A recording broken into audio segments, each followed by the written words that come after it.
Oi alunos, tudo bom com vocês? Então, continuando as nossas videoaulas, hoje nós vamos falar sobre evolução. Para começar, tem uma tirinha, onde um professor termina uma explicação, e diz: essa é a teoria da evolução. E pergunta: alguma dúvida? Aí um aluninho vai, levanta a mão e pergunta: o meu peixe vai criar patas e sair do aquário? O professor responde: não. O macaco lá do zoológico vai se transformar numa pessoa? E o professor responde: também não. Aí o menininho indignado: o mundo era bem mais legal antes de eu nascer. Querendo dizer que antigamente os macacos viravam pessoas, os peixes criavam patas e saíam do aquário, coisa e tal. Você sabe o que é evolução? E por que os exemplos da tirinha não podem ser considerados uma evolução? Muito bem, turma, mãos à obra. Até o século XVII, predominava o fixismo, que propagava a ideia de que todas as espécies teriam sido criadas independentemente uma das outras, e, portanto, seu tipo e número eram constantes e imutáveis.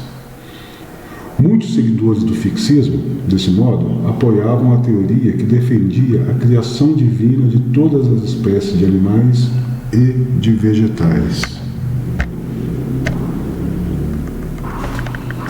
Até os fósseis, provas indiscutíveis da evolução, eram explicados pelos fixistas por meio de grandes desastres naturais que teriam mudado regiões inteiras do planeta, como o dilúvio, por exemplo.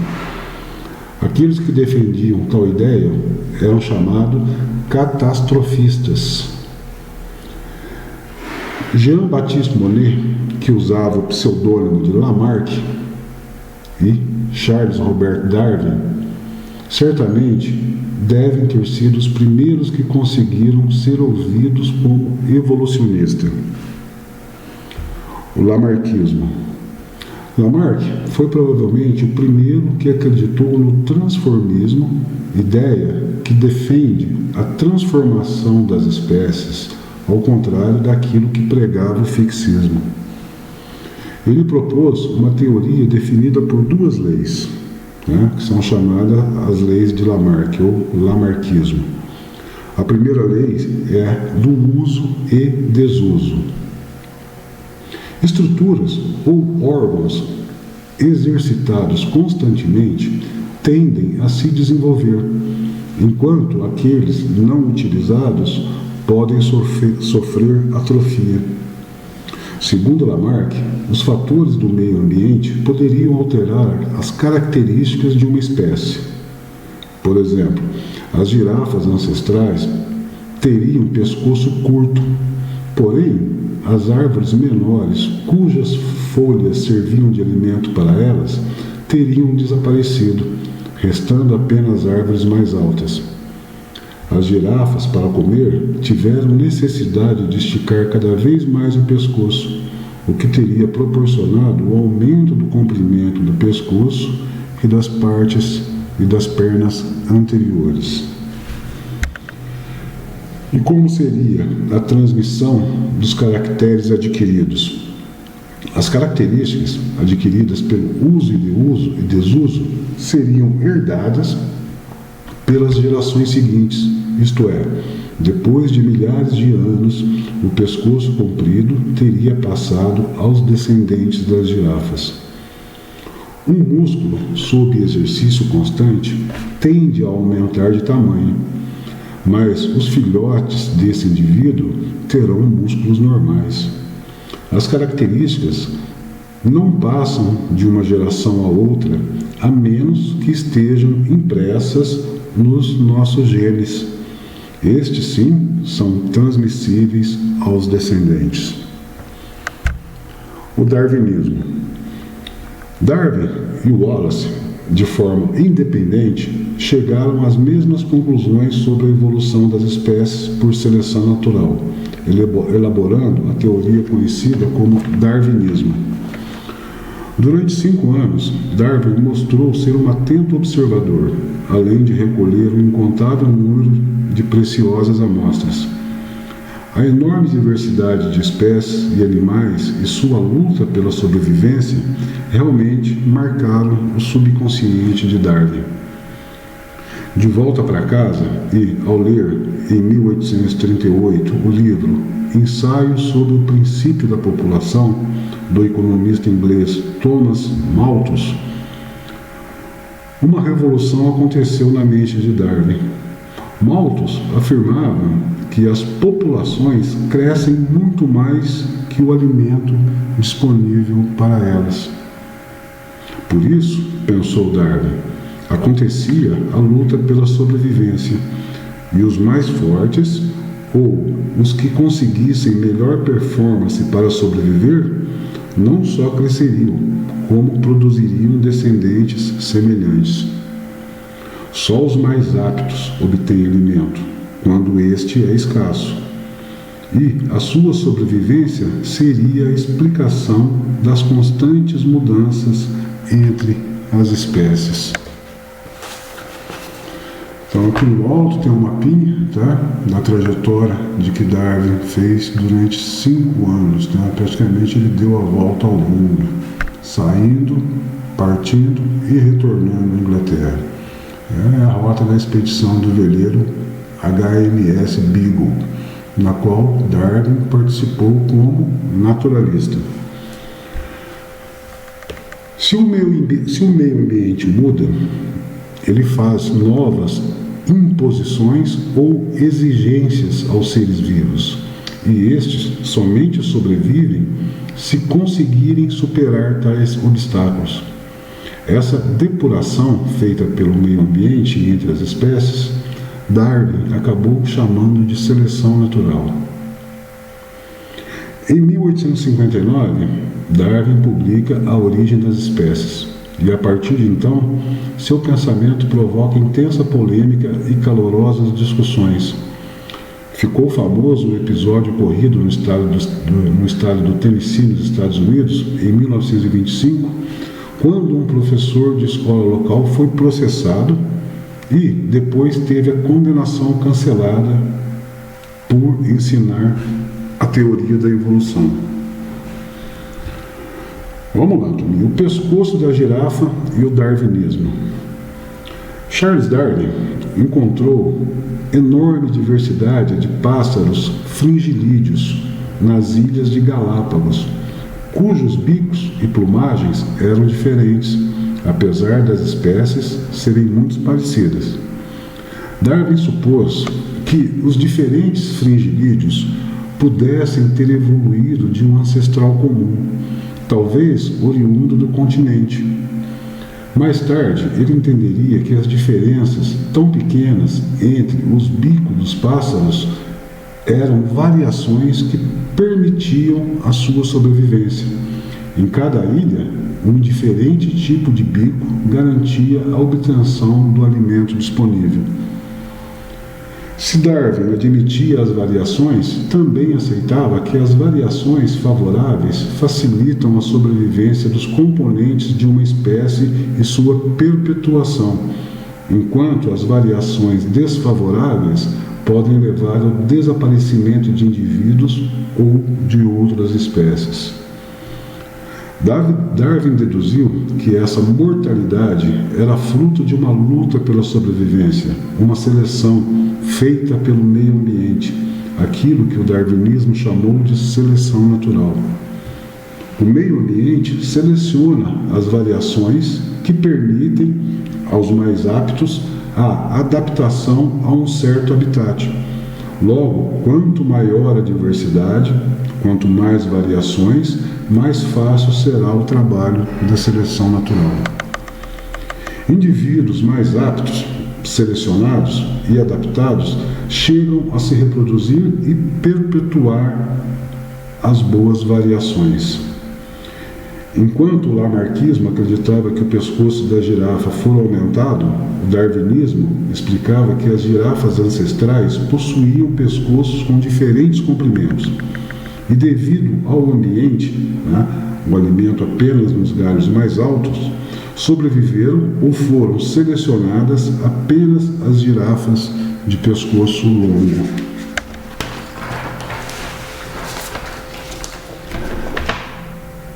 A seleção natural proposta por Darwin era a explicação da sobrevivência ou adaptação dos mais aptos. Todavia, não revelava a causa das variações. Cabe lembrar que os conceitos de hereditariedade e mutações não eram conhecidos por Darwin ou sequer por Lamarck. Você sabia? Erasmus Darwin, avô de Darwin, em 1794, também publicou trabalhos sobre evolução. Ele propunha que as formas de vida teriam surgido a partir de um único e minúsculo filamento que se desenvolveria gradativamente. Hoje, a teoria da evolução é atribuída a Darwin e Wallace, que nós vamos falar um pouquinho mais à frente sobre ele. Teoria sintética da evolução, o neodarwinismo, ou nova síntese. Quando Hugo de Vries descobriu as mutações, em 1901, alterações espontâneas e ao acaso do material genético de animais e plantas, ficou explicado o mecanismo das variações que Darwin não conseguiu entender. Após a descoberta das mutações, foram retomados os estudos de genéticas propostas por Mendel e anos depois pesquisadores elaboraram a moderna teoria da evolução, o neodarwinismo, que pôde ser resumida dessa forma. As mutações representam a causa primária das variações numa espécie. Elas ocorrem ao acaso, podem ser benéficas ou prejudiciais, e são transmissíveis apenas quando ocorrem nas células germinativas ou reprodutoras. A reprodução sexuada faz com que as variações passem adiante entre os indivíduos de uma espécie. A seleção natural é que escolhe as variações, mantendo as benéficas e eliminando as prejudiciais no período de algumas gerações. Seleção artificial. O DDT e outros praguicidas usados para combater insetos transmissores de doenças e que atacam a lavoura são responsáveis pela intoxicação de muitos seres vivos. Quando usamos um inseticida, pode ser que alguns insetos sejam resistentes, isto é, por mutação, adquiriram resistência anteriormente. Depois de usarmos um inseticida, só os já resistentes sobrevivem e se reproduzem entre si. As próximas gerações serão constituídas apenas de insetos resistentes. A partir daí, teremos que usar uma dose muito maior do mesmo inseticida, ou então procurar um inseticida mais forte e também mais tóxico. E falando disso, não podemos falar sobre a Covid, deixar de falar sobre o Covid-19, o vírus do Covid-19. De acordo com a matéria publicada pela Agência Brasil, por correspondente da Reuters, uma mutação do novo coronavírus pode ser mais infecciosa, porém menos fatal, segundo o especialista em doenças infecciosas Paul Tambiar. Ele explica que há indícios de que a proliferação da mutação na Europa coincidiu com uma queda dos índices de mortalidade, o que sugere que ela é menos letal. A mutação dificilmente causará impacto na eficiência de uma vacina em potencial, apesar dos alertas contrários de outros especialistas em saúde, acrescentou. Talvez seja uma coisa boa ter um vírus que é mais infeccioso, mas menos fatal, disse Tambiar a Reuters. É do interesse do vírus infectar mais pessoas, mas não matá-las, porque ele depende do hospedeiro para ter alimento e abrigo. De acordo com Tambiar, essas mutações provavelmente não mudarão o vírus a ponto de tornar as vacinas em potencial menos eficazes. O mutante afeta o elo do peplomero, que é uma proteína que desempenha a função de mediar a interação entre o vírus e a célula, e não necessariamente o reconhecimento da proteína por parte do sistema imunológico, o que seria preparado pela vacina. Muito bem. O criacionismo. Há muito tempo que se tenta explicar a existência dos seres vivos a partir de um plano pré-estabelecido. Citamos no início do capítulo que algumas pessoas influentes na década de 20, por exemplo, eram radicalmente contra o ensino do evolucionismo nas escolas norte-americanas. O político William Bryan acabou provocando a condenação num tribunal do professor John Scopes, que contrariou as leis anti-evolucionistas, condenação esta que foi anulada logo em seguida. Se o criacionismo é uma manifestação antiga, hoje já existem aqueles que defendem o criacionismo científico, que contesta as teorias da evolução e da origem do universo. Para isto, se alguém tiver interesse, é só assistir o filme O Vento Será a Tua Herança, com duas versões, tá? Uma bem antiga, de 1960, e outra não tão antiga, né, de 1999. Tais pensadores, cientistas e filósofos explicam que a natureza segue um plano, uma finalidade, e que, se existe um planejamento, ele não precisaria ter sido feito por Deus, acreditam os novos convictos criacionistas. Então vamos falar sobre o Wallace agora e a importância que ele teve nesse contexto. Aos 38 anos de idade, o naturalista inglês Alfred Russel Wallace elaborou em 1858, ao mesmo tempo que Darwin, a hipótese da seleção natural para explicar a evolução das espécies. Wallace coletou dados e de suas observações em uma viagem ao Brasil e ao arquipélago malaio, que fica entre a Indonésia e a Malásia, entre 1848 e 1852. Ele descobriu a seleção natural e passou suas ideias para o papel. A seguir, resolveu enviar o manuscrito de sua descoberta para Darwin, naturalista a quem admirava e com quem já havia trocado correspondência. Juntamente com esse texto, seguia uma carta pessoal em que ele pedia ao colega uma avaliação do mérito de sua teoria, bem como o encaminhamento da tese ao geólogo Charles Lyell, um proeminente cientista da época. Para Darwin, tratava-se de uma surpresa nada agradável.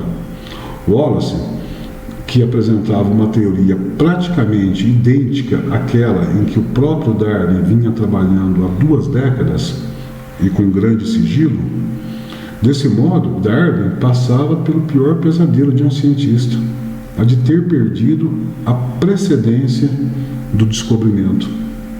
Afinal, para a ciência, não importa que Darwin estivesse trabalhando durante 20 anos. O crédito da descoberta seria de quem a publicasse primeiro. Todavia, a minha originalidade será esmagada, escreveu Darwin numa carta a seu amigo Charles Lyell. Para evitar que isso acontecesse, Lyell e o botânico Joseph Hooker, também amigo de Darwin, além de homem influente no meio científico, no mundo científico, propuseram que os trabalhos fossem apresentados simultaneamente à Sociedade Linneana, o mais importante centro de estudos de história natural da Grã-Bretanha, como aconteceu em 1º de julho. Não faltam documentos ou provas de que Darwin fez a sua descoberta antes de receber as informações de Wallace. Tudo, por incrível que pareça, não passou de uma imensa coincidência. Nunca vi coincidência tão impressionante, disse Darwin na carta que enviou a Lyell. Portando-se como legítimo cavaleiro britânico, Darwin dividiu as honras da descoberta com Wallace, que, por sua vez, lhe cedeu a primazia da publicação de A Origem das Espécies. No livro Contribuições para a Teoria da Seleção Natural, publicado em 1870, as ideias de Wallace estão descritas. Tá? Então, apesar dos dois terem feito os estudos na mesma época, sendo que um não sabia do outro, tá? Como bons cavalheiros, né? Dividiram os créditos, né? E coube a Darwin publicar as suas descobertas. Então, os créditos, quando se fala em evolucionismo, né, é citado Darwin, tá? Mas o Wallace teve um importante papel porque também fazia os mesmos estudos que Darwin. Bom, turma, então por essa semana é isso. Até a próxima aula. Um abraço a todos.